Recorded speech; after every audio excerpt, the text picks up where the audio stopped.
नमस्कार दोस्तों, जेलेक्स टेक्निकल में आप लोगों का स्वागत है। दोस्तों आज हम लोग बात करेंगे स्टेट बैंक ऑफ इंडिया के जो कियोस्क पोर्टल है उसमें एक सीएसपी आईडी में कितना तक कस्टमर का पैसा विड्रॉल कर सकते हैं, इसी के ऊपर आज विस्तार से बात करेंगे। एक्चुअली आप लोगों को पता ही कस्टमर के आधार से विड्रॉल लिमिट 30,000 है, यानी 30,000 है।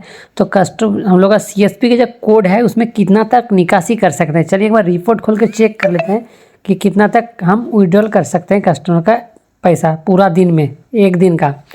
चलिए रिपोर्ट का हम बैकडेट का देख लेते हैं कि कितना तक हम निकासी करते हैं।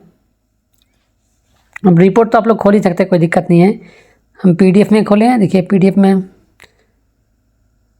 यहाँ पे लिमिट देखिए, लिमिट में आपका 25,000 मेरा लिमिट है। आप लोग शायद कम ज़्यादा हो सकता है। ओपनिंग बैलेंस ये है, कैश रिसिप्ट इतना किए हैं और कैश पेमेंट हम जब कस्टमर का पैसा उठाए हैं, विड्रॉल किए हैं 4,95,600 रुपया जैसा हम कस्टमर का एक दिन में निकासी किए हैं। तो ये जो 4,95,000 ये कितना तक जा सकता है, क्या 10 लाख, 20 लाख, 50 लाख कितना तक निकासी कर सकते हैं।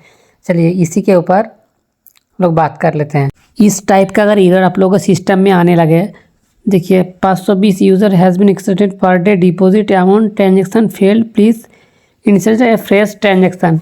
अगर इस टाइप का आप लोगों को सिस्टम में एरर देखने लगे तो आपका जो सीएसपी कोड है, सीएसपी कोड का विड्रॉल लिमिट ख़त्म हो गया।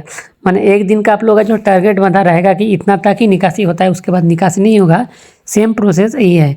इसमें पैसा कस्टमर का मनी ट्रांसफ़र, डिपॉजिट सारा काम कर सकते हैं। सिर्फ आप किसी भी कस्टमर का विड्रॉल नहीं कर सकते।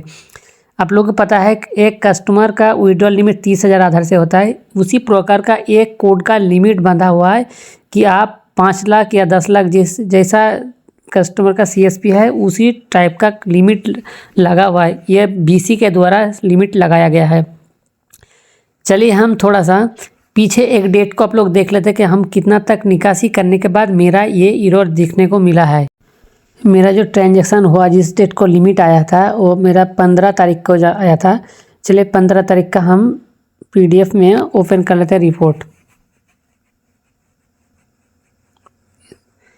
इसको थोड़ा सा प्लस कर जूम कर लेते हैं।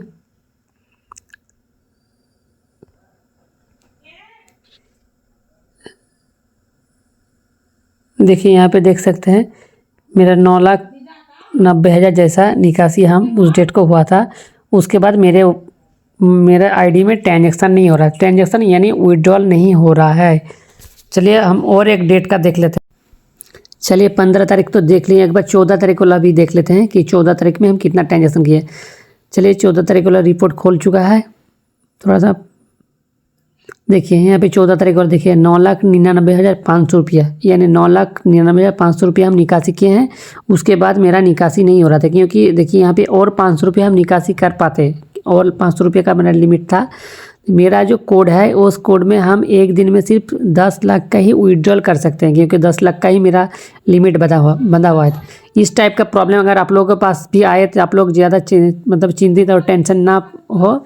इसका सॉल्यूशन एक ही है कि आपका जो भी डिस्ट्रिक्ट कोऑर्डिनेटर है, डिस्ट्रिक्ट कोऑर्डिनेटर को बोलिए। डिस्ट्रिक्ट कोऑर्डिनेटर अपना ऑफिस में मेल करेगा।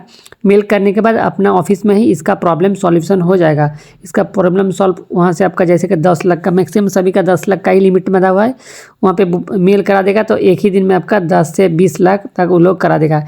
इसके लिए ज़्यादा टेंशन नहीं है क्योंकि ये कॉर्पोरेट और आप एलएचओ का झंझट नहीं है। ये जो भी है बीसी के हाथ में है। थैंक यू हमारे साथ जुड़ने के लिए। इसी तरह के नए नए वीडियो देखने के लिए हमारे चैनल को ज़रूर सब्सक्राइब करिए।